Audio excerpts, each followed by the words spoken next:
7000 കുട്ടികളെ കൊന്നിട്ടുണ്ട് ഫിറൗന്. എന്തിന്? മൂസാ നബി ജനിക്കുന്നു പേടിച്ചിട്ട്. എന്നിട്ട് മൂസാ നബിനെ ഫിറൗന്റെ കൊട്ടാരത്തിൽ തന്നെ അള്ള വളർത്തി. എന്നിട്ടോ മൂസാ നബിക്ക് പാല് കൊടുക്കാൻ പെണ്ണുങ്ങളെ കിട്ടുന്നില്ല. 100-200 പെണ്ണുങ്ങൾ നേരെ വന്നു. ആരുടെ പാലും വേണ്ട. എന്നിട്ട് സ്വന്തം ഉമ്മ വന്നു കുടിക്കുമ്പോ ഫിറൗന്, പ്ലീസ് നിങ്ങൾ ഇവിടെ തന്നെ നിൽക്കോ, ശമ്പളം തരാം. കളി അല്ലാണ്ട് വേണ്ട. ഇത് പിള്ളേർക്ക് ചെറുപ്പത്തിൽ കൊടുത്തോക്കെ.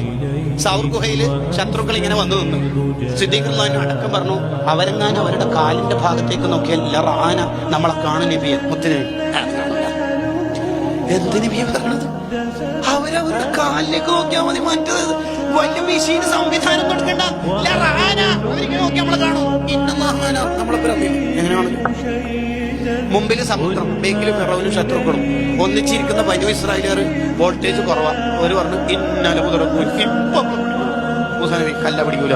അതെ, ബേക്കിൽ ശത്രുക്കൾ, മുമ്പിൽ സമുദ്രം, പിന്നെ എങ്ങനെ പിടിക്കൂലെന്ന് പറയും. ഇന്ന മഅീ റബ്ബി സയഹ്ദീൻ. എന്റെ പേരൊന്നുണ്ട്, എന്റെ പേര് നിങ്ങളെ പേരല്ല.